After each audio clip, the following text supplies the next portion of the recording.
Israël n'a qu'un an, un pays fragile, entouré de menaces. Les cicatrices de la guerre d'indépendance sont encore visibles dans chaque rue, dans chaque famille. L'avenir est incertain. C'est dans ce climat de tension qu'un enfant vient au monde, à Tel Aviv. Nous sommes le 21 octobre 1949. Il porte un nom qui deviendra central dans l'histoire d'Israël. Benyamin Netanyahou. Il grandit d'abord à Tel Aviv, puis à Jérusalem. Deux villes très différentes, mais toutes deux façonnées par les tensions de l'époque. À la maison, deux figures opposées. Son père, Ben Sion, historien, intellectuel, disciple du sionisme révisionniste. Un homme sévère, exigeant, obsédé par l'idée que le peuple juif ne survit que par la force. Sa mère, Tzila, discrète, protectrice, plus tournée vers la famille. Rigueur et douceur, idéologie et stabilité. Chez les Netanyahou, l'histoire n'est pas abstraite. Elle est omniprésente. Le père, spécialiste de l'Inquisition espagnole, raconte inlassablement les persécutions subies par les Juifs à travers les siècles. Le message est clair, Israël doit rester fort, sinon il disparaîtra. Benyamin n'est pas seul. Son frère aîné, Jonathan, est brillant, charismatique, promis à une carrière militaire héroïque. Le cadet, Ido, se tourne vers les études de médecine. Entre les deux, Benyamin cherche sa place. Dans l'ombre de Jonathan, il ressent déjà la nécessité de prouver sa valeur.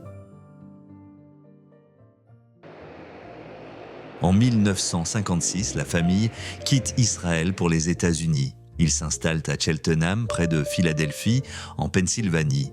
L'Amérique des années 50 est un autre monde. Des rues larges, des maisons confortables, une prospérité inconnue en Israël. Les supermarchés, les voitures rutilantes, les écoles modernes. Benyamin apprend vite l'anglais. Il s'adapte au système scolaire américain. Mais il reste marqué par ses racines. Il se sent différent, étranger dans ce pays prospère. Ce contraste le forme déjà. Il comprend qu'il est capable de naviguer entre deux univers, israélien par le sang, occidental par l'éducation. En 1958, la famille Netanyahou rentre en Israël. Benyamin n'a que 9 ans quand il s'installe de nouveau à Jérusalem, une ville alors divisée. À l'ouest, le secteur israélien, pauvre, en pleine construction. À l'est, la vieille ville contrôlée par la Jordanie, inaccessible aux Israéliens. Entre les deux, une frontière de barbelés, de miradors, de soldats. La vie quotidienne est rude. Les rues sont modestes, la pauvreté est là. La guerre de 1948 est encore fraîche dans toutes les mémoires. Mais à la maison, la discipline règne. Le père, Ben Sion, historien exigeant, pousse ses fils à l'effort et à la rigueur intellectuelle. Benyamin étudie avec sérieux et apprend très tôt le sens du devoir. En 1963, la famille quitte à nouveau Israël. Ben Sion obtient un poste à l'université de Philadelphie et les Netanyahou repartent vivre aux États-Unis. Benyamin a 14 ans. Cette fois, il comprend vraiment ce qu'il quitte. L'Amérique l'impressionne. Tout y paraît plus vaste, plus moderne. Mais au fond, il sait que sa place est ailleurs, là où son pays se construit encore sous tension permanente. Les années passent, les études, les amis, la vie américaine. Une adolescence tranquille, rythmée par le confort et la routine. Mais au-delà de l'océan, quelque chose se prépare, quelque chose qu'il ne voit pas venir.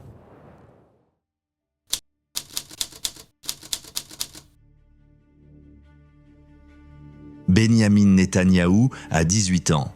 Il vit encore aux États-Unis. Au même moment, à des milliers de kilomètres, il découvre à la télévision la guerre qui éclate au Moyen-Orient. Le 5 juin 1967, Israël lance une attaque préventive contre l'Égypte, la Jordanie et la Syrie. En 6 jours, les armées arabes sont balayées. Le Sinaï, la Cisjordanie, Jérusalem-Est et le Golan passent sous contrôle israélien. Cette guerre, Benyamin ne la vit pas. Il la regarde, mais elle réveille en lui un sentiment profond d'appartenance. Quelques mois plus tard, il quitte l'Amérique pour rejoindre Israël et s'engager dans l'armée. Dans un pays encore sous tension, il est intégré au Sayeret Matkal, l'unité d'élite des forces spéciales israéliennes. On y apprend la précision, la patience, la discipline absolue. Netanyahou s'y forge une réputation de soldat méthodique, concentré, endurant. Pas le plus charismatique, mais fiable. Un homme de méthode plus que d'instinct. Les frontières israéliennes restent instables. Les infiltrations, les escarmouches, les prises d'otages se multiplient. Sayeret Matkal devient l'un des outils privilégiés du contre-terrorisme naissant. Au fil des années, les opérations s'enchaînent. Netanyahou participe à plusieurs missions spéciales, souvent loin des caméras. Lors de l'une d'elles, dans le Sinaï, il est pris sous le feu. Touché à la main, il s'en sort de justesse. Une blessure légère, mais un souvenir indélébile. Il racontera plus tard que c'est ce jour-là qu'il a compris la fragilité de la vie et le prix du sang.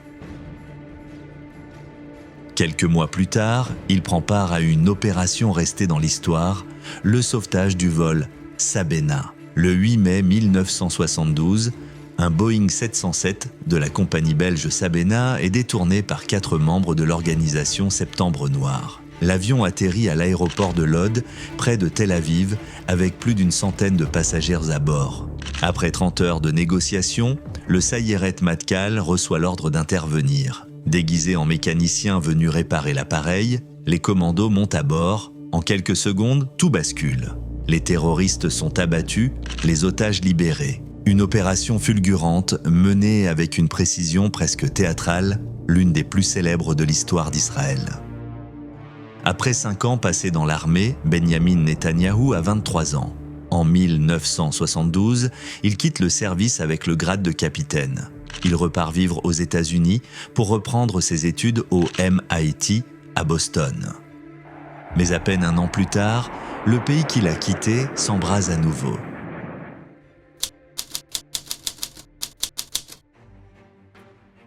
Yom Kippour, le jour le plus sacré du judaïsme.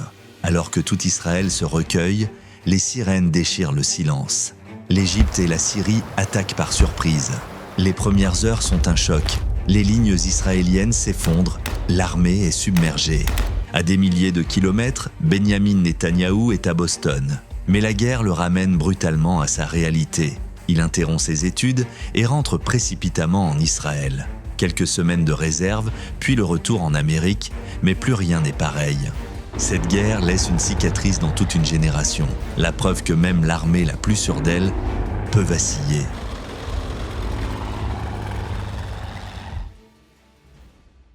Durant ces années, un autre nom domine la maison, Yonatan, le frère aîné, officier d'élite du Sayeret Matkal, charismatique, courageux, promis à un destin hors du commun. Pour Benyamin, c'est un mélange d'admiration et d'ombre. Yoni, le héros. Yoni, celui dont on parle avec respect. Après la guerre du Kippour, Benyamin change de champ de bataille. Fini les armes, place aux idées. Il retourne aux États-Unis, pour de bon cette fois, décidé à achever ses études. À Boston, il réintègre le prestigieux MIT, où il se plonge dans le management, l'architecture et la stratégie. Puis suit des cours à Harvard où il découvre les codes de la diplomatie et de la communication. Pendant que Benyamin bâtit sa vie en Amérique, en Israël, son frère Yonatan poursuit la sienne, dans l'ombre du danger.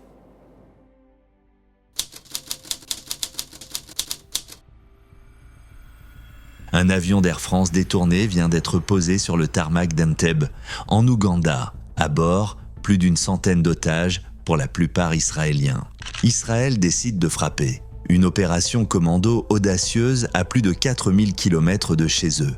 À sa tête, Yonatan Netanyahou, officier du Sayeret Matkal. L'assaut est foudroyant. Les otages sont libérés.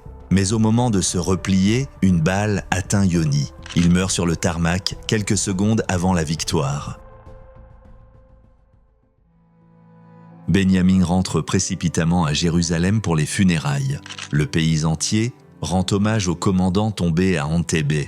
Mais pour lui, ce n'est pas une cérémonie d'État. C'est un deuil, un arrachement. À partir de ce jour, quelque chose change. L'homme studieux, réservé, devient animé d'une volonté nouvelle, presque mystique. Yoni devient sa boussole, son flambeau, son héritage. Ben y voit une mission, donner un sens à la mort de son frère.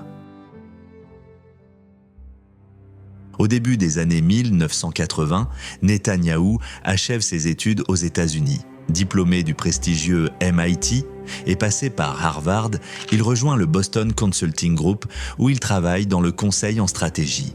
Mais très vite, il ressent l'appel de la politique et du service de son pays.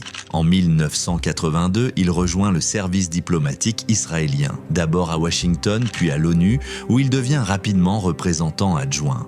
Son accent américain est impeccable, sa maîtrise des médias impressionne. Devant les caméras, il parle avec assurance. Chaque mot est pesé, chaque silence calculé. En quelques mois, il s'impose comme une nouvelle voix d'Israël sur la scène internationale.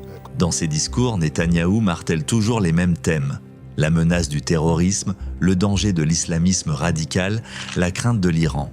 Son ton est ferme, parfois alarmiste. Pour lui, la faiblesse est une faute, le compromis une illusion. Ses messages résonnent en Amérique comme en Israël. Certains y voient un visionnaire lucide, d'autres, un homme obsédé par la peur.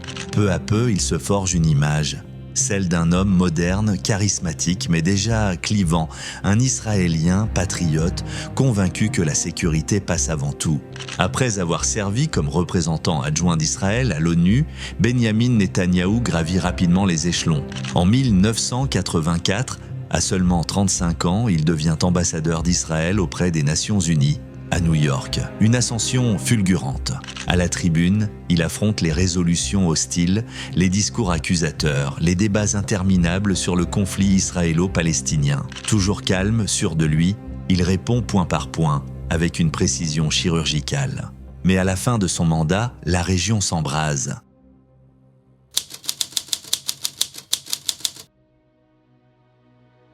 Un accident tragique à Gaza met le feu aux poudres. Un camion de l'armée israélienne percute une voiture palestinienne, tuant 4 ouvriers du camp de réfugiés de Jabalia. La rumeur court qu'il s'agit d'un acte délibéré. La colère explose. Mais cet accident n'est que la goutte d'eau. Depuis 20 ans, la Cisjordanie et Gaza vivent sous occupation israélienne. Les checkpoints, le chômage, la pauvreté, les terres confisquées, la peur quotidienne, tout cela finit par éclater. Dans les jours qui suivent, les rues de Gaza, de Naplouse et de Ramallah s'embrasent.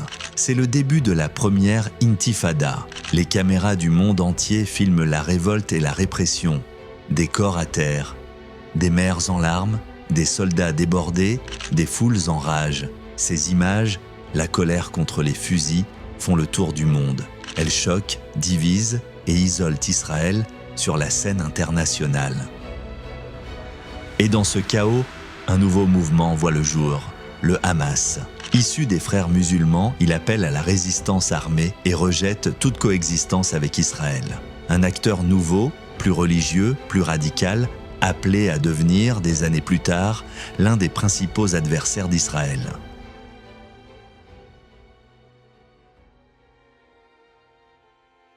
Des centaines de Palestiniens sont tués dans les premiers mois de la révolte. Un conflit inégal, mais surtout un désespoir sans issue. Ces mois d'affrontement changent tout. Ils forgent le ton de Netanyahou, ferme, défiant, convaincu qu'Israël ne peut compter que sur lui-même. En 1988, il quitte New York et rentre en Israël. La diplomatie n'est plus suffisante. Désormais, il veut agir. Et pour cela, il doit entrer dans l'arène. Et ce n'est que le début.